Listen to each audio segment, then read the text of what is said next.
নমস্কার, good morning. তোমরা দেখছো তোমাদের প্রিয় channel exam guide by Nitu. বন্ধুরা, আরআরবি এনটিপিসি জিকে ক্লাসে তোমাদেরকে জানাই স্বাগত। তোমরা যারা এবছর এনটিপিসি পরীক্ষা দেবে, তোমাদের সুবিধার্থেই আমি নিয়ে এসেছি 2021 সালে এনটিপিসি পরীক্ষায় এসে যাওয়া প্রশ্নপত্র নিয়ে এই বিশেষ ক্লাস। আজকে আমি করাচ্ছি 103তম ক্লাস, যেটি 23শে জানুয়ারি 2021 সালে দ্বিতীয় শিফটে পরীক্ষায় এসেছিল। তো বন্ধুরা, তোমরা অলরেডি জেনেই গেছো আগামী 5ই জুন থেকে তোমাদের এনটিপিসি পরীক্ষা শুরু হচ্ছে, যেটা চলবে 15ই জুন পর্যন্ত। 23শে জুন পর্যন্ত। 23শে জুন পর্যন্ত কিন্তু তোমাদের এনটিপিসি পরীক্ষা হবে, যেটা গ্র্যাজুয়েট লেভেলে। তো বন্ধুরা, তোমরা যারা এখনও পর্যন্ত চ্যানেলটি সাবস্ক্রাইব করোনি, তো অবশ্যই চ্যানেলটি সাবস্ক্রাইব করে নেবে। ভিডিওটা ভালো লাগলে লাইক করবে, বন্ধুদের সঙ্গে শেয়ার করবে। তো চলো শুরু করছি আজকের প্রশ্নপত্রগুলো। তো শুরু করছি আজকের প্রথম প্রশ্ন। দেখো, তোমাদের এনটিপিসি পরীক্ষায় 40টি জেনারেল নলেজের কোশ্চেন থাকবে। তোমাদের লক্ষ্য থাকবে 35+ জিকে করে আসা, ঠিক আছে? আর প্রিভিয়াস ইয়ারের যারা প্রশ্নগুলো করে যাচ্ছ, আশা করছি এখান থেকে 50 থেকে 60% তোমরা কমন পেয়ে যাবে। তো চলো শুরু করি আজকের প্রথম প্রশ্ন। প্রথম প্রশ্ন কি বলেছে দেখো, নিচের কোন রোগটি ভাইরাস দ্বারা হয় না? দেখো, চিকেন পক্স, হাম এবং ইনফ্লুয়েঞ্জা এসব কিন্তু ভাইরাস দ্বারা সৃষ্ট। আর যেটা ভাইরাস দ্বারা নয় সেটা হচ্ছে যক্ষা। যক্ষা মাইকোব্যাকটেরিয়াম টিউবারকুলোসিস নামক ব্যাকটেরিয়া ঘটিত রোগ, ঠিক আছে? তো যক্ষা হচ্ছে মাইকোব্যাকটেরিয়াম টিউবারকুলোসিস ব্যাকটেরিয়া ঘটিত রোগ। পরবর্তী প্রশ্ন, ভারতের সার্বভৌমত্ব, একতা ও অখণ্ডতাকে সমুন্নত রাখতে ও রক্ষা করা হলো কি? তো ভারতের সার্বভৌমত্ব, একতা, অখণ্ডতাকে সম্মত রাখা ও রক্ষা করা হলো একটি মৌলিক কর্তব্য। মৌলিক কর্তব্য যা ভারতীয় সংবিধানে 51 অথবা 4 ভাগে রয়েছে। অনুচ্ছেদ 51 ভাগ 4 তে কিন্তু মোট 11টি মৌলিক কর্তব্য রয়েছে। পারমাণবিক বিদ্যুৎ কেন্দ্র চশমা 3, পারমাণবিক বিদ্যুৎ কেন্দ্র চশমা 3 কোথায় অবস্থিত? তো এটি অবস্থিত আমাদের প্রতিবেশী দেশ পাকিস্তানে। পাকিস্তানে চশমা 3 নামক পারমাণবিক বিদ্যুৎ কেন্দ্র রয়েছে। পরবর্তী প্রশ্ন, যে ব্যক্তি 1917 সালে মহাত্মা গান্ধীকে চম্পারণে নিয়ে আসার জন্য গুরুত্বপূর্ণ ভূমিকা পালন করেছিলেন, তিনি কে? তো তিনি ছিলেন রাজকুমার শুক্লা। চম্পারণ সত্যাগ্রহ ছিল মহাত্মা গান্ধীর ভারতের প্রথম অহিংস আন্দোলন বা সত্যাগ্রহ। তো চম্পারণ আন্দোলন ছিল গান্ধীজির প্রথম ভারতের সত্যাগ্রহ। সমুক্ত হলো একটি ইলেকট্রনিক যুদ্ধ কর্মসূচি যা ভারতীয় সেনাবাহিনী এবং যৌথভাবে তৈরি করেছিল। তো এটি ভারতীয় সেনাবাহিনী এবং ডিআরডিও, ঠিক আছে? ভারতীয় সেনাবাহিনী এবং ডিআরডিও এই সম্মুক্তা, এটি ভারতীয় সেনাবাহিনী এবং ডিআরডিও যৌথভাবে তৈরি করেছিল।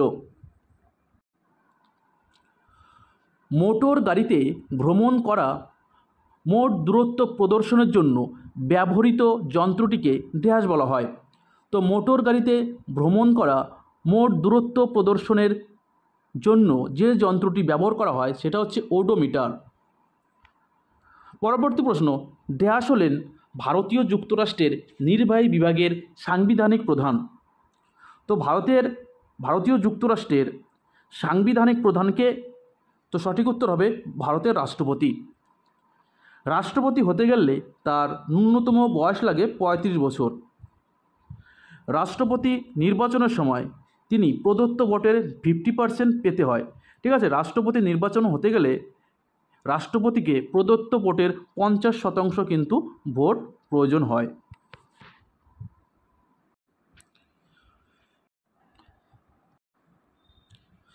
পরবর্তী প্রশ্ন, পৃথিবীর পৃষ্ঠ থেকে কত দূরত্বে আন্তর্জাতিক মহাকাশ স্টেশন অবস্থিত? তো পৃথিবীর পৃষ্ঠ থেকে আন্তর্জাতিক মহাকাশ স্টেশন অবস্থিত 400 কিমি দূরে। তো সঠিক উত্তর হবে 400 কিমি।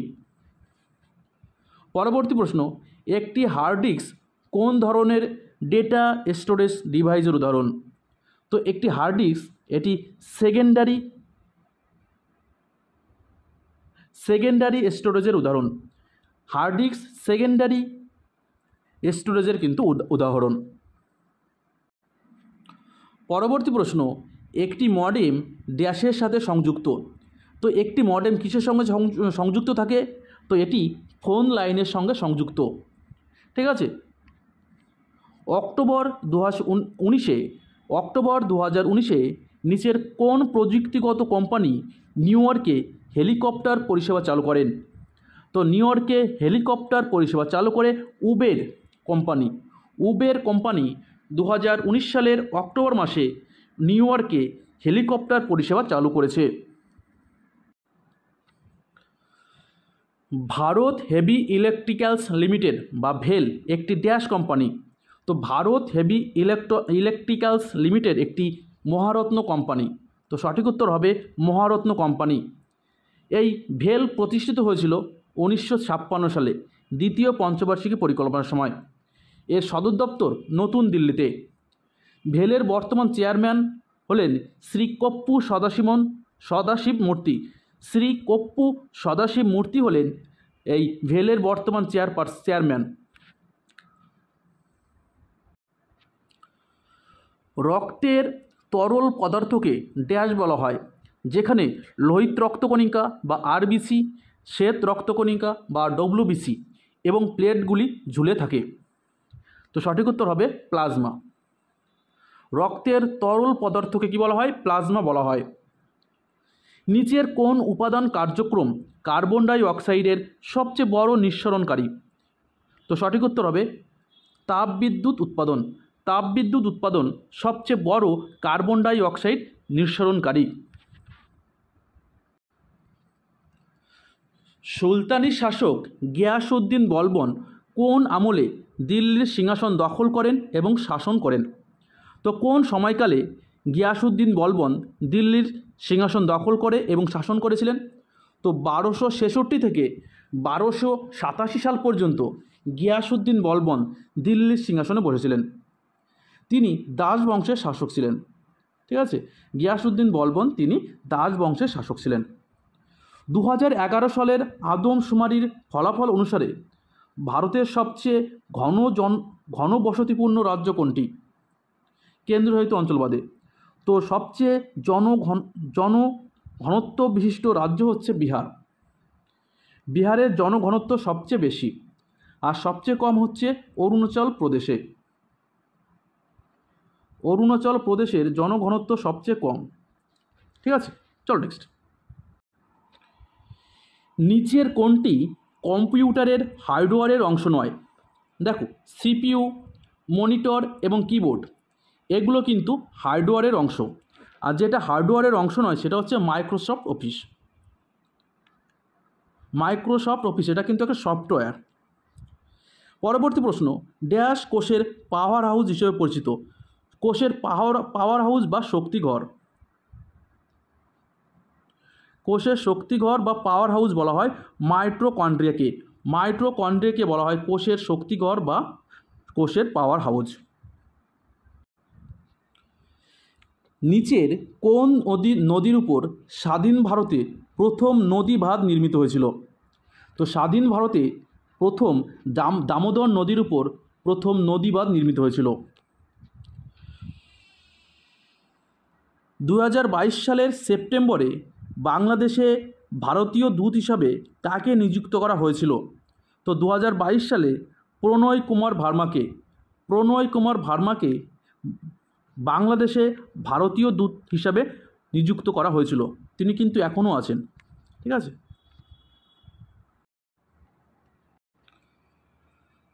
হায়দ্রাবাদের চারমিনার নির্মাণ করেছিলেন কে? তো হায়দ্রাবাদের চারমিনার এটি নির্মাণ করেছিলেন মোহাম্মদ কুলি কুতুব শাহ। হায়দ্রাবাদের চারমিনার নির্মাণ করেছিলেন। হায়দ্রাবাদের চারমিনার নির্মাণ কাজ 1579 সালে শুরু হয়েছিল এবং প্রায় 2 বছর সময় লেগেছিল শেষ হতে।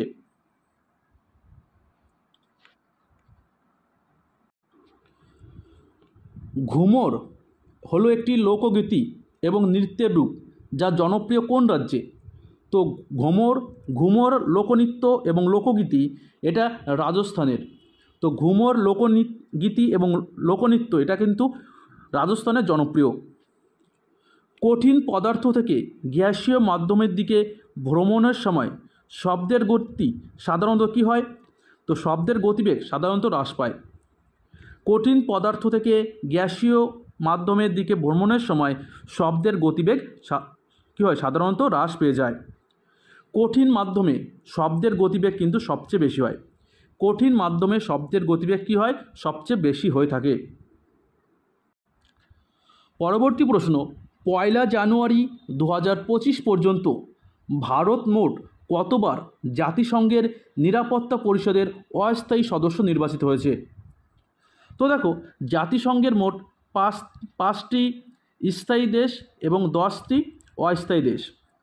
ঠিক আছে, তো ভারত মোট 8বার অস্থায়ী সদস্য নির্বাচিত হয়েছে।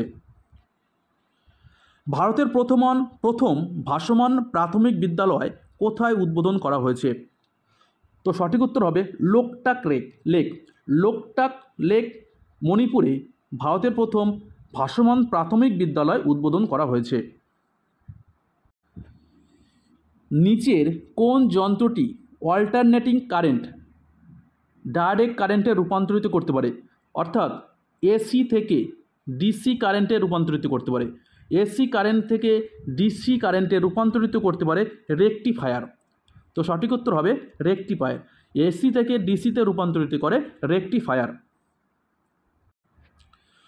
পৌরসভার সদস্য হওয়ার জন্য সর্বনিম্ন বয়সের প্রয়োজনীয়তা কত? তো একজন পৌরসভার সদস্য হওয়ার জন্য সর্বনিম্ন বয়স প্রয়োজন হয় 21 বছর। তো সঠিক উত্তর হবে 21 বছর। ভুক্তি, ভোগ, বিষয়া, বিথি এবং মণ্ডল ছিল কি? তো ভুক্তি, ভোগ, বিষয়া, বিথি, মণ্ডল ছিল গুপ্ত যুগের প্রশাসনিক বিভাগ। তো সঠিক উত্তর হবে গুপ্ত যুগে প্রশাসনিক বিভাগ। পরবর্তী প্রশ্ন, সাইমন কমিশনে কতজন ভারতীয় সদস্য ছিল? তো সাইমন কমিশনে একজন ভারতীয় সদস্য ছিলেন না, অর্থাৎ 0। সাইমন কমিশনে মোট 7 জন সদস্য ছিলেন। এই 7 জন হলেন জন সাইমন, আর বাকি হলেন Lord Strathcona, Viscount Burnham, Colonel Stephen Walsh, Lane Fox, Major Attlee এবং এডওয়ার্ড ক্যারোগান। দেখো, এই সাইমন কমিশনের সদস্য ক্লিমেন্ট অ্যাটলি পরবর্তীকালে ব্রিটেনের প্রধানমন্ত্রী নির্বাচিত হয়েছিলেন। মধ্যযুগের মহাকাব্য পদ্মাবত কে লিখেছিলেন? তো এই পদ্মাবত মহাকাব্যটি লিখেছিলেন মালিক মোহাম্মদ জয়সী। মালিক মোহাম্মদ জয়সী এই পদ্মাবত মহাকাব্যটা লিখেছিলেন। 1857 সালের বিদ্রোহের পর শেষ মুঘল সম্রাট বাহাদুর শাহ জাফরকে ড্যাশ নির্বাসিত করা হয়েছিল? তো বার্মা, বর্তমান যার নাম মায়ানমার, তো তাকে কিন্তু বার্মায় নির্বাসিত করা হয়েছিল। আর সেখানেই 1862 সালে দ্বিতীয় বাহাদুর শাহ জাফর মৃত্যুবরণ করেছিলেন। বর্তমান বিনিময় হার এবং মূল্যে একটি মুদ্রার তুলনায় অন্য মুদ্রার ক্রয় ক্ষমতাকে কী বলা হয়?